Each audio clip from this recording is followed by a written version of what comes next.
সালাম ঘুম থেকে উঠে দেখেন পাশে বিবি হাওয়া শুয়ে আছেন। আব্বা জান আমাদের আম্মা জানের দিকে হাত বাড়িয়েছে। আদম আলাইহিস সালাম আল্লাহ পাককে ডাক দিলেন, ও রব্বুল আলামিন, আল্লাহ পাক আপনি আমাকে জান্নাতের ভিতরে জায়গা দিয়েছেন। আল্লাহ পাক আপনি শুধু আমাকে জান্নাতে জায়গা দেননি, আপনি আমাকে জান্নাতের ভিতরে বিয়ের ব্যবস্থা করে দিয়েছেন। আল্লাহ পাক আমার বিবি খাওয়া আমার কাছে মোহরানা চায়, আমি কি দিয়ে মোহরানা আদায় করব? আমার বলে তো কিছুই নাই। জান্নাতে যা কিছু নাজ নেয়ামত সব কিছুর মালিকানা তো আপনার আল্লাহ, আমার বলে তো কিছুই নাই। আল্লাহ পাক আমি কি দিয়ে মোহরানা আদায় করব? আল্লাহ বলে, আদম ঠিকই বলেছো আদম, সত্য বলেছো আদম, জান্নাতে যা কিছু নাজ নেয়ামত সব কিছুর মালিকানা আমি আল্লাহ, আমার তোমার বলে তো কিছুই নাই। ও আমার আদম, আমি আল্লাহ পাক তোমাকে একটা রাস্তা বলে দিচ্ছি, তুমি আমার আখিরি জামানার নবীর নামের উপরে 20 বার দরুদ শরীফ পড়ে না, তুমি আমার হাবিবের উপরে 20 বার দরুদ শরীফ পড়ে না, আমি আল্লাহ পাক আমার হাবিবের উপরে পঠিত দরুদ তোমার বিবির পক্ষ থেকে তোমার মোহরানা বানিয়ে দেব।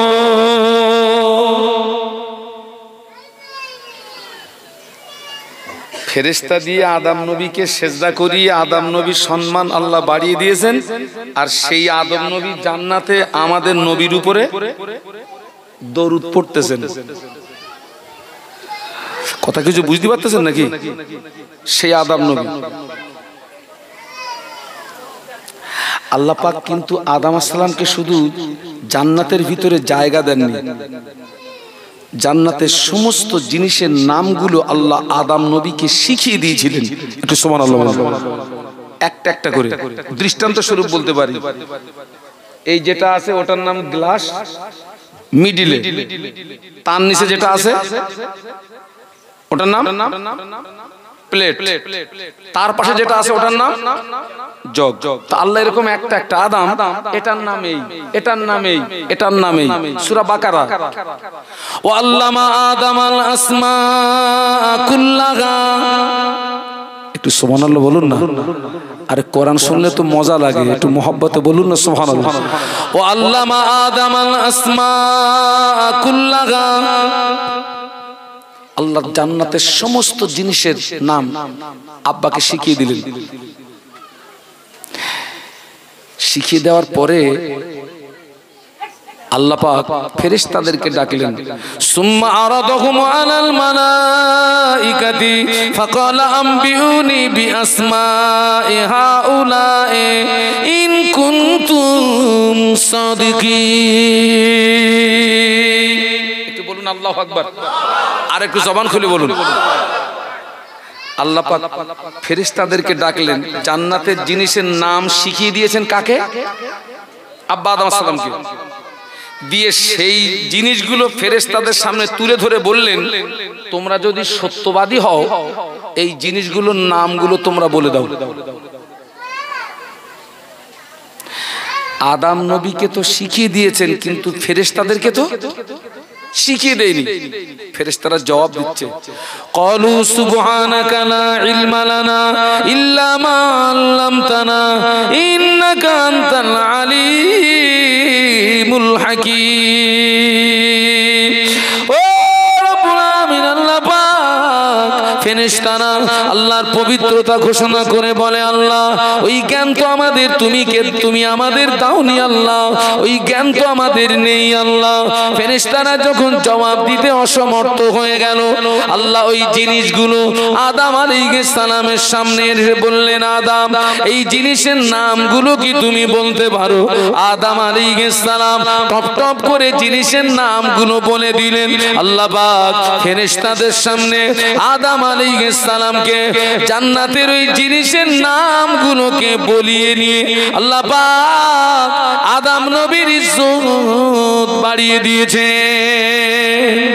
ও আমার ভাইরা, 27 পারা সূরা রহমান আর রহমান আল্লামাল কুরআন খালাকাল ইনসানা আল্লামাহুল বায়ান। আল্লাহ পাক জান্নাতের জিনিসের নামগুলো আদম নবীকে শিখিয়ে দিয়ে আদম নবীর ইজ্জত বাড়িয়ে দিয়েছে। না না না, আর আল্লাহ পাক আমাদের নবীর উপরে দয়া পরবশ হয়ে আল্লাহ পাক আমাদের নবীকে গোটা 30 পারা কোরআন পড়িয়ে দিয়েছে। আচ্ছা বলুন তো, জান্নাতের জিনিসের নাম শিখিয়ে দেওয়ার তুলনায় কোরআন পড়িয়ে দেওয়ার গুরুত্ব কম না বেশি? একটু সুবহানাল্লাহ বলা যাবে? একটু মহব্বতে বলা যাবে?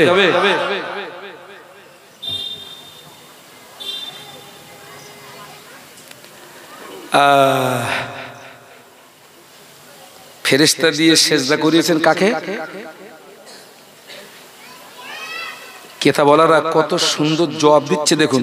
ইমাম ফখরুদ্দিন রাজি রহমাতুল্লাহ আলাইহি তিনি লিখছেন, তাফসিরে কবিরে লিখছেন, কত সুন্দর কথা দেখুন।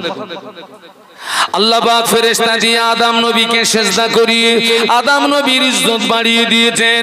না না না, আল্লাহ ফেরেশতা দিয়ে আদম নবীকে সেজদা করাননি। আল্লাহ পাক ফেরেশতা দিয়ে যখন আদম নবীকে সেজদা করাচ্ছিলেন, ওই সময় আদম নবীর ললাটে আমাদের নবীর নূর চমকাচ্ছিল, আমাদের নবীর নূর চমকাচ্ছিল। আল্লাহ নবী বলেছেন, আউয়ালু মা খালাকাল্লাহু নূরি। ওই সময় আদম নবীর ললাটে আমাদের নবীর নূর চমকাচ্ছিল। আল্লাহ পাক ফেরেশতা দিয়ে আমাদের নবীর নূরকে সিজদা করিয়ে আল্লাহ আমাদের নবীর ইজ্জত বাড়িয়ে দিয়েছে।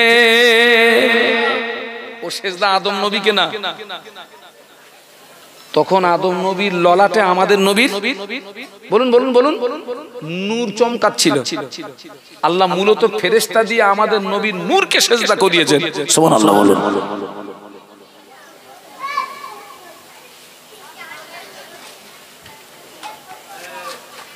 এই আমার দিকে তাকান, আমাদের নবী হচ্ছেন কাবার কি? কাবার কাবা। আল্লাহ নবী যেদিন মক্কা থেকে মদিনাতে যান, ওই দিনটা ছিল দুঃখের দিন। কিসের দিন বাবা? আপনাদের কষ্ট হচ্ছে না তো? এই যে আপনাদেরকে আমি কিছু কিছু কথা যে আপনাদের থেকে আমি যে আদায় করে নিচ্ছি, আপনাদের কষ্ট হচ্ছে না তো? ওই দিনটা ছিল দুঃখের দিন, কষ্টের দিন। আল্লাহ নবী যেদিন মক্কা ছেড়ে মদিনাতে যাচ্ছিলেন, ওই বারবার কাবার দিকে ফিরে ফিরে চাচ্ছিলেন, দু চোখ ভরে পানি গড়িয়ে যায়।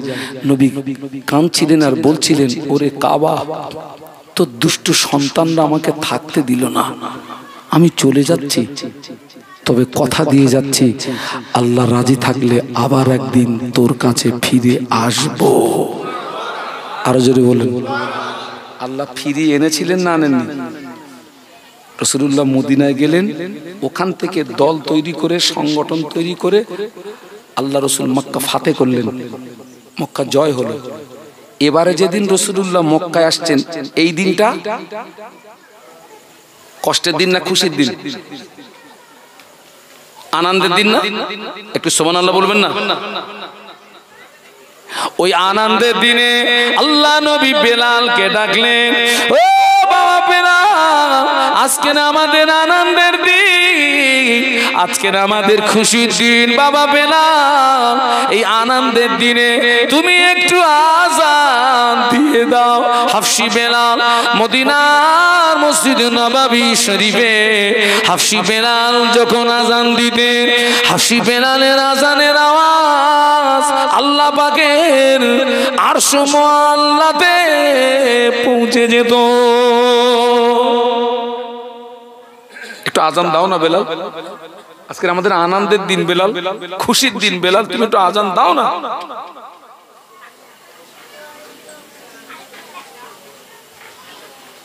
কাবা শরীফ হলো 4 কোণ বিশিষ্ট। কাবা শরীফের চারিদিকে ফিরে আযান দেওয়া যায়, কাবা শরীফের চারিদিকে ফিরে নামাজ পড়া যায়। আমরা কোন দিকে ফিরে নামাজ পড়ি? দুটো দল হয়ে গেছে। কোন দিকে? কাবার দিকে। গুড, পশ্চিম দিকে নয়। এখান থেকে কাবা পশ্চিমে, তাই আমরা পশ্চিম দিকে ফিরে মূলত নামাজ পড়ি কাবার দিকে। কাবা হচ্ছে 4 কোণ বিশিষ্ট। কাবার চারিদিকে ফিরে আজান দেওয়া যাবে, চারিদিকে ফিরে নামাজ পড়া যাবে। হাফসি বেলাল বলছেন, হুজুর আজানটা তো দেবো, কোথায় দাঁড়িয়ে দেবো? আল্লাহ নবী বলেছিলেন, ও বেলাল, এতদিন আজান দিয়েছ জমিনে দাঁড়িয়ে দাঁড়িয়ে। আমি আল্লাহ নবী বলছি, আজকে দিনে জমিনে দাঁড়িয়ে না, আজকে দিনে তুমি কাবার ছাদের উপরে দাঁড়িয়ে আজান দাও। একটু জোরে জোরে জোরে, একটু মহব্বতে বলুন না। কাবার ছাদে ওঠো, ছাদে ওঠো। আজকের আনন্দের দিন, খুশির দিন, ছাদে ওঠো। হাফসি বেলাল রাদিয়াল্লাহু আনহু কাবার ছাদে উঠে গেছেন। আচ্ছা ভাই, কাবার ছাদে যখন উঠেছেন, সামনে কি আর কাবা আছে? নেই তো, কাবা তো নিচে। ইয়া রাসূলুল্লাহ রে, ইয়া হাবিবাল্লাহ, হুজুর আমি কোন দিকে ফিরে আজান দেব? হুজুর আমার সামনে তো আর কাবা নাই, হুজুর আমি কোন দিকে ফিরে আজান দেব? আল্লাহ নবী বলেছিলেন, ও বেলাল, আজ আনন্দের দিনে, খুশির দিনে তুমি কাবার ছাদের উপরে দাঁড়িয়ে দাঁড়িয়ে দাঁড়িয়ে দাঁড়িয়ে আমি রাসূলুল্লাহ আমার দিকে ফিরে আজান দাও। আমার দিকে, আমার দিকে, আমার দিকে ফিরে আজান দাও।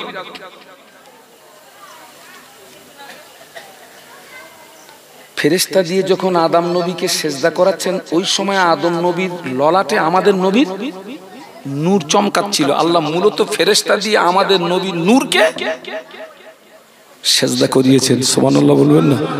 মহব্বতে বলেন না? টোটাল নবীকে যা দিয়েছেন, একা আমাদের নবীকে সব দিয়েছেন। আচ্ছা ভাই, জমজম কূপ কোন নবীর ওসিলায়?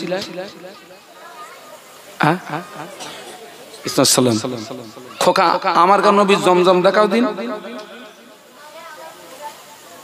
আছে জমজম? আছে। ও তো ইসমাইল নবীর ওসিলায়। আর আমি তো বলেছি টোটাল নবীকে যা দিয়েছেন, একা আমাদের নবীকে। তো কই আমার কাছে নবীর জমজম কই? আমি আপনাদেরকে জমজম দেখাচ্ছি, চলুন একটু মদিনার থেকে ঘুরে আসি। দরুদ শরীফ আল্লাহুম্মা।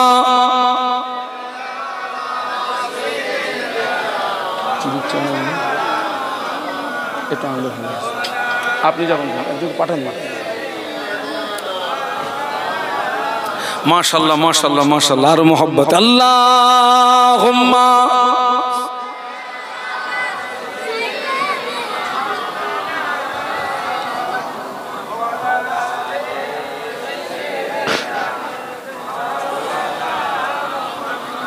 मुझे ना जाए अपनी खुशकिस्मती पर,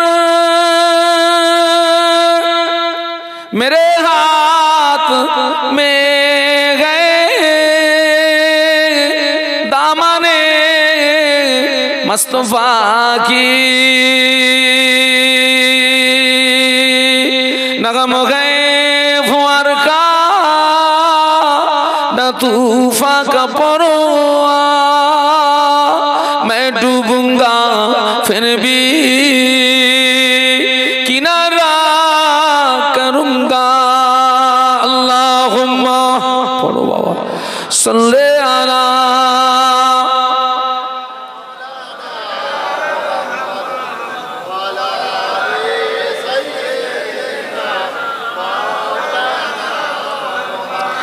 इन हवाओं से कह दो ना आए इधर, मुझको खुशबू की कोई जरूरत नहीं, जिनकी खुशबू से महका है सारा जहां, खुशबू मदीने में मौजूद है। अल्लाहुम्मा पढ़ो बाबा।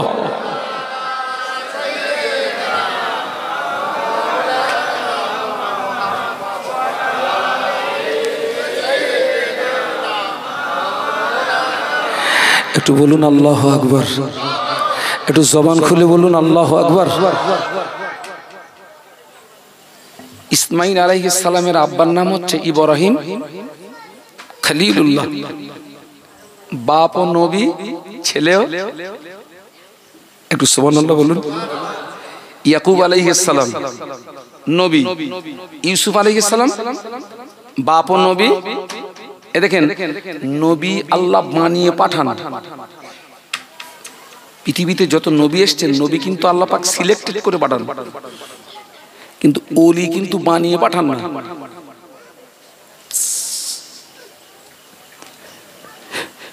ইব্রাহিম খলিলুল্লাহ আল্লাহ নবী, বেটা ইসমাঈল আলাইহিস সালাম আল্লাহ নবী, ইয়াকুব আলাইহিস সালাম আল্লাহ নবী, বেটা ইউসুফ আলাইহিস সালাম আল্লাহ নবী।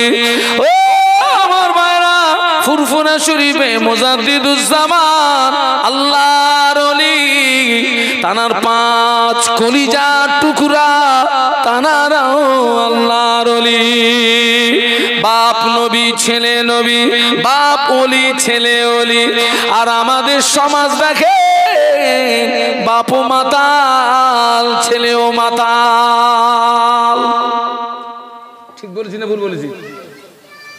এই তোরা চুপ কর।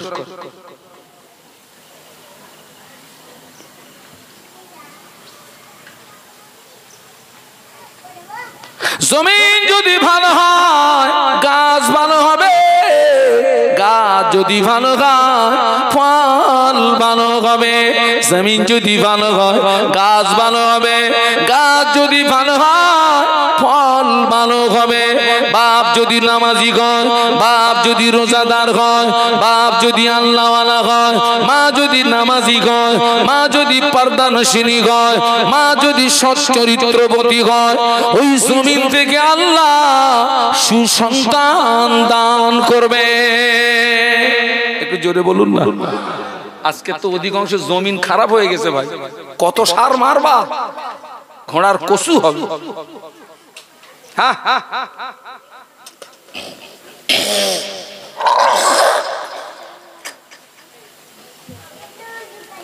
আল্লাহ পাকের হুকুম দেখেন, আল্লাহ পাক জানাকে বন্ধু হিসাবে গ্রহণ করেছেন। বন্ধু হিসাবে গ্রহণ করার আগে আল্লাহ তার থেকে পরীক্ষা নিয়েছেন। সেই পরীক্ষায় তানাকে 100-এর ভিতরে 100 পাস করতে হয়েছে। তারপরে আল্লাহ পাক তানাকে বন্ধু হিসাবে গ্রহণ করেছেন। সুবহানাল্লাহ বলুন। হযরত নবী ইব্রাহিম খলিলুল্লাহ, এই ইসমাঈল আলাইহিস সালাম, ইনি কি উপযুক্ত বয়সের সন্তান না শেষ বয়সের সন্তান? একেবারে শেষ বয়সের। আর স্বাভাবিকভাবে উপযুক্ত বয়সের সন্তানের চেয়ে শেষ বয়সে যেটা হয়, ওর প্রতি দরদ মায়া একটু বেশি হয়। এটা আমার শেষ বয়সের সন্তান। আল্লাহ পাকের হুকুম, ইব্রাহিম তোমার স্ত্রী আর তোমার নবজাতক শিশু, এখন যেখানে কাবা, এই জায়গাটা ছিল মরুভূমি, মানব শূন্য এলাকা, যেখানে কোনো পানি নাই, খরমা নাই, খাদ্য নাই, কিচ্ছু নাই, কঠিন মরুভূমি। আল্লাহ পাকের হুকুম, তোমার স্ত্রীকে আর তোমার নবজাতক শিশুকে ওখানে রেখে এসো। আল্লাহর পয়গম্বর কিন্তু একবারও প্রশ্ন করেননি আল্লাহ আমি কেন রেখে আসবো। হুকুম করেছেন, আল্লাহর পয়গম্বর মেনে নিয়েছেন। একটু জোরে বলুন, আরো জোরে বলুন। হুকুম করেছেন, আল্লাহর পয়গম্বর বলুন মেনে নিয়েছেন। আমরা আল্লাহর হুকুম মানি।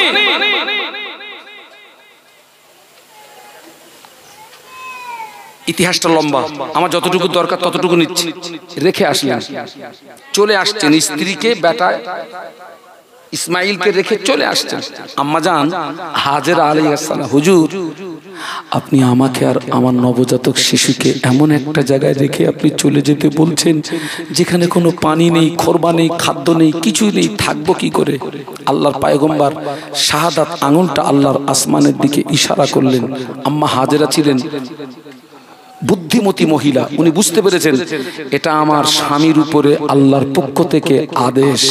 আম্মা জান হাজেরা আলাইহিস সালাম বলেছিলেন,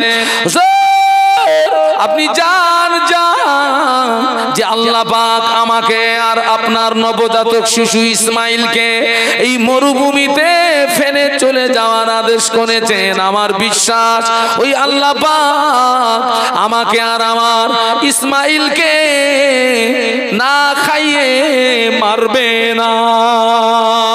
নিশ্চয়ই আল্লাহ পাক আমাদের খাওয়ার ব্যবস্থা করে দেবে। একটু জোরে বলা যায় না? একটু মহব্বতে বলা যায় না? কয়েকদিন অতিবাহিত হলো, আম্মা হাজেরার স্তনের দুধ শুকিয়ে গেছে। বেটা ইসমাইল পানির তৃষ্ণায় কষ্ট পাচ্ছে। বাবা, ছেলের যদি কষ্ট হয়, বাপেরও ব্যথা লাগে, মারও ব্যথা লাগে, কিন্তু দুজনের ভিতরে ব্যথাটা লাগে বেশি কার? কার? কেন? বলেন। সন্তান ধারণ করে কে? মা।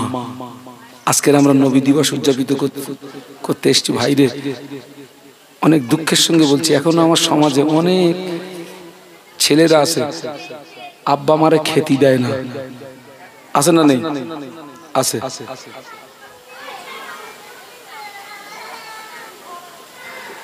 তার জন্য কিন্তু নবী দিবস না বলো।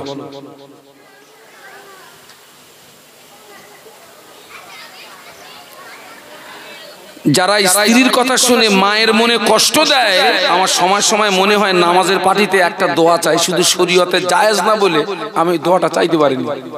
দোয়াটা এইটা, আল্লাহ যে সমস্ত ছেলেরা মাকে খেতে দেয় না, ওই কটার পেটে বাচ্চা দাও, ওই মদ্দা লোকগুলোর পেটে বাচ্চা দাও। ওর পেটে যতক্ষণ বাচ্চা না আসবে, ওর মা যে ওকে 10 মাস 10 দিন পেটে করে নিয়ে ঘুরেছিল, এই ঘানটাও বলুন, এই ঘানটা বসবে না, নিয়ে একটু ঘুরিয়ে দেয়। আমাদের মায়েদের যখন পেটে বাচ্চা থাকে, ওই যে 9 মাস বলেন আর 10 মাস বলেন, স্বস্তিতে থাকে, ঠিক মতো খেতে পারে না, আপনার ঘুমাতে পারে না, উঠতে পারে না, বসতে পারে না। আজ পর্যন্ত কোন মাকে শুনেছেন ওই পেটের সন্তানের জন্য বদদোয়া করতে, যে তোর জন্য আমি একটু স্বস্তিতে থাকতে পারলাম না? বলুন। ওইরাম যদি আমার গা হয়, ও ভূমিষ্ঠ হলি ঘোড়ার আসার মেরে ফেলতে হবে। তোর জন্য 1 বছর একটু স্বস্তি পাই, মার আশা। আম্মা হাজেরা ইসমাইলের কষ্ট সহ্য করতে পারছেন না। পানির তৃষ্ণা, পানির আরেকটা নাম কি? জীবন। আম্মা হাজেরা ইসমাইলকে পানি পান করানোর জন্য সাফা পাহাড়ে উঠেছেন। সাফা একটি পাহাড়, মারোয়া একটি পাহাড়। সাফা পাহাড়ে উঠেছেন, পানি নেই, ওখান থেকে মারোয়ার দিকে তাকিয়েছেন। মরুভূমির একটা চিত্র হচ্ছে, একটু উঁচু জায়গায় দাঁড়িয়ে দূরে তাকালে চিকমিক চিকমিক করে, যেন মনে হয় ওখানটা গেলে। ওটা কিন্তু দেখবেন আমাদের এই পিচ রাস্তায় কিন্তু এটা দেখা যায়, যখন ভীষণ রৌদ্র তাপ হয়, অনেক দূরে তাকালে চিকমিক চিকমিক করে না? আম্মা হাজেরা মারোয়া পাহাড়ে গেলেন, পানি নেই। সাফা টু মারোয়া, মারোয়া টু সাফা, 7 বার ছুটলেন, পানি পেলেন না। কিন্তু এই 2 পাহাড়ের মিডিলে যখন আম্মা আসছিলেন, একটু ঘাটটা ঘুরিয়ে বেটা ইসমাইলের দিকে দেখছিলেন, এই মরুভূমির কোন জীব জানোয়ার আমার বেটাকে ক্ষতি করলো নাকি। ঘাটটা ঘুরিয়ে দেখছিলেন। আজও সেই আম্মা হাজেরা স্মৃতি রক্ষার্থে, হাজিরা যখন সাফা আর মারোয়া সাই করে, সবুজ লাইট দিয়ে একটা বর্ডার করা আছে, ওখানে যখন যায় একটু দ্রুত গতিতে হাঁটতে হয়, আর ঘাটটা ঘুরিয়ে আম্মা হাজেরা স্মৃতি রক্ষার্থে একটু কাবার দিকে দেখতে হয়। একটু জোরে বলুন, আরো জোরে বলুন। আম্মা হাজেরা পানি পেলেন, হঠাৎ নজর পড়ে গেল আম্মা জান হযরত হাজেরা, আম্মা জান হাজেরা আলাইহিস সালাম, নজর পড়ে গেল বেটা ইসমাইলের পায়ের নিচে থেকে পানির ফোয়ারা দেখতে পাওয়া যায়। একটু জোরে বলেন না, একটু মহব্বতে বলেন না, তাকবীর দেন তো, নারে তাকবীর। ও আমার ভাইরা, আম্মা জান হযরত হাজেরা আলাইহিস সালাম পাথর দিয়ে বললেন জম জম, বাংলা মানে হলো থাম থাম। ঐতিহাসিকরা লিখেছেন আম্মা জান হাজেরা পাথর দিয়ে পানি যদি কাট না করতেন, জমজমের পানিতে তামাম পৃথিবী প্লাবিত হয়ে যেত। তার একটা নিদর্শন দেখুন, মক্কা মদিনাবাসী জমজমের পানি পান করে, কোটি কোটি হাজি জমজমের পানি পান করে, আবার বাড়ি আনে, পশু পাখি পান করে, হাজার হাজার হাজার বছর অতিবাহিত হয়ে গেল, আজও পর্যন্ত জমজমের এক ফোঁটা পানি কমে নাই। হাজিরা তো জম্মের খাওয়া খায়। আমি যতদিন মক্কা মদিনা ছিলাম আউট কোনো পানি খাইনি। আমি আমার স্ত্রী, আমার ছেলে, আমার মেয়ে ওদেরকে বলেছি হ্যাঁ জান ভরে শুধু জমজম খা, আর কবে আসবি না আসবি, আর পায়খানা লাগলে আবু জেহেলের বাড়ি যা।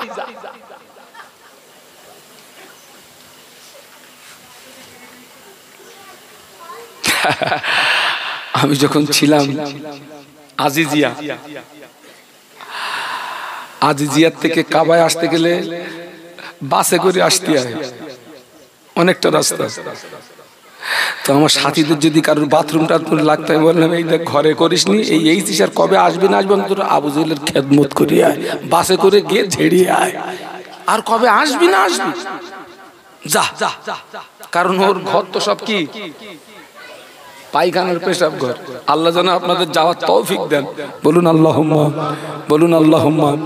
একটু আল্লাহর কাছে দোয়া চাইবেন, আল্লাহ আমাকে একটু মক্কা মদিনায় নিয়ে যাও না। আপনি বলুন হুজুর তো টাকা নেই, তো দোয়ায় কাজ হবে? হবে, আমি বলছি হবে, আমি বলছি হবে। একটুখানি একটা ইতিহাস বলি। আমরা তো কি বলে বক্তা মানুষ, একটা কথা বললে আর একটা আল্লাহ পাক আর একটা কথা স্মৃতিতে এনে দেন। আমার জীবনে আমি বহু হাজিকে আমি ওই এয়ারপোর্ট পর্যন্ত দিয়ে আসতে গেছি, আবার ওখান থেকে এই দিয়ে আসা নিয়ে আসা কিন্তু সবের কাজ বলো। তো যখন হাজিদেরকে এয়ারপোর্ট পর্যন্ত ছেড়ে দিই না, আমি তখন চোখের পানি আটকে রাখতে পারিনি। আল্লাহ এই মানুষটার কয়েক ঘন্টার ভিতরে কাবায় পৌঁছে যাবে, কিন্তু আমার এই এয়ারপোর্ট পর্যন্তই শেষ। মনে মনে হতো প্লেনের ডানা ধরে কি একটু যাওয়া যায় না, এরকম হতো, মনে মনে হতো। তো কোনো একটা হাজিকে আমি এয়ারপোর্ট পর্যন্ত পৌঁছে দিতে যাচ্ছি, উনি বললেন হুজুর আপনি আমার গাড়িতে বসুন। তো হাজি সাহেব হজে যাচ্ছেন মানে স্ত্রী ছেলে মেয়ে জমি জায়গা সবকিছু তুচ্ছ করে দিয়ে যাচ্ছে, ও বেচারা কাঁদতেছে, ও যা কাঁদতেছে ও তার চেয়ে বেশি কাঁদতেছে আমি। তো উনি আমার বলছে হুজুর আপনি এত কাঁদছেন কেন? আমি তখন ওই কথাটাই বললাম, আপনি আর কয়েক ঘন্টা পরে কাবায় পৌঁছে যাবেন, আমার কাবায় যাওয়া হবে না, এই জন্য কাঁদছি। তবে আমার চোখের পানি বন্ধ হবে যদি আপনি আমাকে একটা কথা দেন। কি কথা হুজুর? আমি বলছি যেখানে যেখানে দোয়া কবুল হয় আমার নাম ধরে একটু দোয়া করবেন, আল্লাহ যেন আমাকে মক্কা মদিনার মেহমান হিসাবে কবুল করেন। আল্লাহ পাকই জানে, উনি মনে হয় ওনার দোয়াটা কবুল হয়ে গেছে। ঠিক তার পরের বছর এই নিউ টাউন এলাকার একজন ব্যক্তি বলছে হুজুর আমি আপনাকে টাকা দিচ্ছি, আপনি হজ করে আসুন। আমি তখন আর্থিক দিক দিয়ে খুব দুর্বল, খুব দুর্বল, খুব দুর্বল। টাকা না থাকলেও আল্লাহ একটা ওসিলা করে দেয়। আহা, আল্লাহ আমাকে 3 বার নিয়ে গেছে। আল্লাহু আকবার। তো ইসমাইল আলাইহিস সালামের পায়ের আঘাতে কিসের পানি?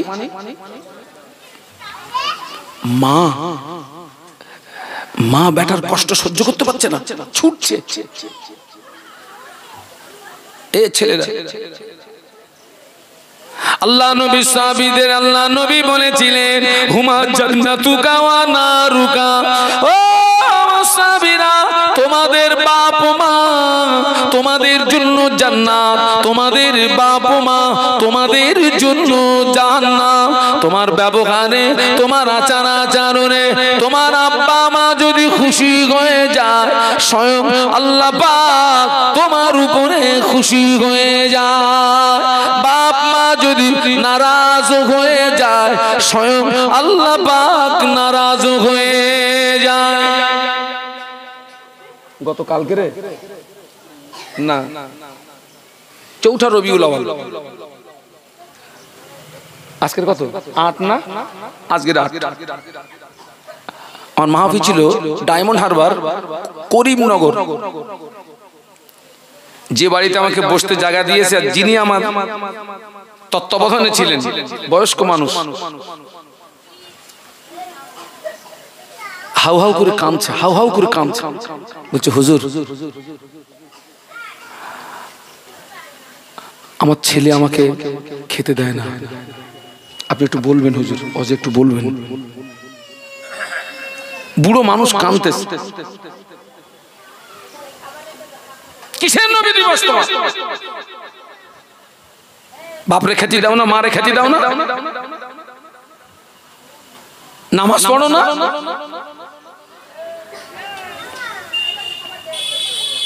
রাসূল বলেছেন তোমার বাপ মা তোমার জন্য কি জান্নাত, আবার তোমার বাপ মা তোমার জন্য কি জাহান্নাম।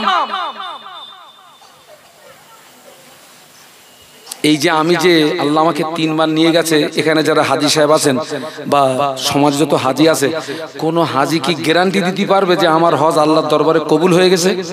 বলুন বলুন না, আল্লাহ রাসূল গ্যারান্টি দিচ্ছে। দেখুন, মা মিন ওয়ালাদিন বারিন ইয়ানজুরু ইলা ওয়ালিদাইহি নাযারা রাহমাতিন ইল্লা কাতাবাল্লাহু লাহু বিকুল্লি নাজরাতিন হাজ্জাতাম মাবরুর। মা মিন ওয়ালাদিন বারিন ইয়ানজুরু ইলা ওয়ালিদাইহি নাযারা রাহমাতিন ইল্লা কাতাবাল্লাহু লাহু বিকুল্লি নাজরাতিন হাজ্জাতাম মাবরুর। আল্লাহ নবী বললেন, যদি আল্লাহ নবী বললেন কোন ছেলে কিংবা মেয়ে ওর আব্বা আম্মার চেহারার দিকে যদি একবার মহব্বতের নজরে তাকায়, কার দিকে? কিসের নজরে? এটা আমার আব্বা, এটা আমার মা। আল্লাহ নবী বললেন, আল্লাহ পাক ওই বেটার নামায় আমলে আমার আল্লাহ একটা কবুল হওয়া নফল হজের সওয়াব দান করে। জোরে বলতে পারলেন না, মহব্বতে বলতে পারলেন না। একজন সাহাবী বললেন, ইয়া রাসূলুল্লাহ, আব্বা আম্মার চেহারার দিকে একবার মহব্বতের নজরে তাকালে যদি একটা কবুল হওয়া নফল হজের সওয়াব পাওয়া যায়, আমি যদি দিনে 70 বার করে তাকাই কি হবে? আল্লাহ নবী একটু বিরক্তি শুনে বলেছিলেন, ও বাবা সাহাবী, আল্লাহর নেকির ভান্ডারে নেকি কমি নেই বাবা। তুমি যদি দিনে 100 বার করে তোমার আব্বা আম্মার চেহারার দিকে মহব্বতের নজরে তাকাও, আল্লাহ পাক তোমার নামায় আমলে আমার আল্লাহ 100টা কবুল হওয়া নফল হজের সওয়াব দান করবে। একটু জোরে বলুন না, পায়ে ধরে বলে যাচ্ছে। অন্তত আজকের এই সিরাতুন নবীর মাহফিল থেকে এই শিক্ষাটা নেন। আল্লাহর নবী তিনি তার মায়ের সঙ্গে কি আচরণ করেছিলেন। আল্লাহ নবী সাহাবীদের নিয়ে বসে আছেন, হঠাৎ একজন বৃদ্ধা মহিলা আল্লাহ নবীর দরবারে আসছেন। আল্লাহ নবী ওই মহিলাকে দেখে দাঁড়িয়ে গেলেন। একটু বলুন আল্লাহু আকবার, জবান খুলে বলুন। আল্লাহর পরের স্থান কার? কার? আল্লাহর নবী। সেই নবী একজন মহিলাকে দেখে দাঁড়াচ্ছেন। ও ওই মহিলাটি আল্লাহ নবী নিকটস্থ যখন হলেন, আল্লাহ নবী গায়ের চাদর মোবারকটা খুলে বাজ করে আল্লাহ নবী জমিনে বিছিয়ে দিলেন। আল্লাহ নবী ওই মহিলার হাতটাকে ধরে চাদর মোবারকের উপরে বসিয়ে দিলেন। সাহাবীরা অবাক হয়ে যায়, কে মহিলা, সাহস তো কম নয়। আল্লাহ নবী চাদর মোবারকের উপরে বসে আল্লাহ নবী ওই মহিলার সঙ্গে কথোপকথন করলেন। ওই বৃদ্ধা মহিলা যখন বিদায় নিলেন, সাহাবীরা জিজ্ঞাসা করলেন, ইয়া রাসূলুল্লাহ, ইয়া হাবিবাল্লাহ, হুজুর এই মহিলাকে চিনতে পারলাম না। আপনি আল্লাহ নবী যাকে দেখে দাঁড়িয়ে গেলেন, আপনি আল্লাহ নবী চাদর মোবারকে বসার জায়গা করে দিলেন। আল্লাহ নবী কাঁদো কাঁদো নয়নে বলেছিলেন, ও সাহাবীরা, আমি রাসূলুল্লাহ আমার আব্বাকে পাই নাই, আমি রাসূলুল্লাহ আমার মায়ের সেবা যত্ন বেশি দিন পাই নাই। এই বৃদ্ধা মহিলা আমার অন্য কেউ নয়, এই বৃদ্ধা মহিলা হলো আমার দুদুমা হালিমাতুস সাদিয়া। জোরে বলেন না।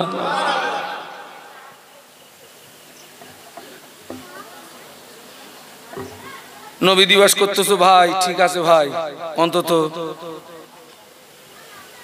আব্বা আম্মার সঙ্গে যেন খারাপ আচরণটা করো না। এখন তো বাপের চেয়ার দখল করেছে শ্বশুর, আর মা চেয়ার দখল করেছে কেরা? শাউরি।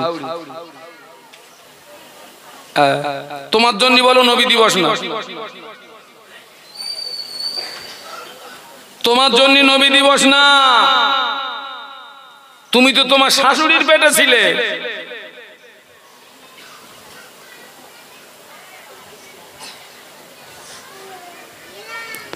আল্লাহ আমাদের হেদায়েত নসিব করেন, বলুন আল্লাহুম্মা আমিন, বলুন আল্লাহুম্মা আমিন, বলুন আল্লাহুম্মা আমিন। খবরদার ছেলেরা, যুবকেরা, জওয়ানেরা, বাবা সাবধান, ফিরে আসুন। কোন নবীর ওসিলায় জমজমের পানি? ইসমাইল সালাম। আপনারা কিন্তু ভুলে গেছেন, আমি কিন্তু ভুলিনি। আমাদের নবীর জমজম দেখাতে হবে, মনে নেই? আল্লাহু আকবার। এই জমজম কূপ এক সময় বন্ধ হয়ে যায়। কি হয়ে যায়? বন্ধ হয়ে যায়। নবীর দাদার নাম কি? Abdul Muttalib. উনি ওই জমজম কূপ সংস্কার তথা পুনরায় খনন কাজে হাত দিলেন। এই নিয়ে দ্বন্দ্ব শুরু হলো। মক্কায় ছিল অনেক গোত্র, আর প্রত্যেকটা গোত্রের একজন করে গোত্র প্রতিনিধি ছিল। তাদের ভিতরে এই জমজম কূপ নিয়ে সবাই জমজম কূপের দাবিদার। এবং আব্দুল মুত্তালিব তিনিও দাবিদার যে এর সংস্কার আমি করব, খননের কাজ আমি করব। কিন্তু এই নিয়ে যখন দ্বন্দ্ব শুরু হলো, তখন সবাই মিলে একটা পরামর্শ করলো যে আমাদের মধ্যে দ্বন্দ্ব ফাসাদ করে লাভ নেই ভাই, ফতোয়া ফারাজের দরকার হলে আমরা কার কাছে যাই? মুফতি সাহেবের কাছে যাই। তো ওনারা বললেন, ওই জমানায় শাম দেশে বড় বড় পণ্ডিত লোক ছিল, শাম দেশে।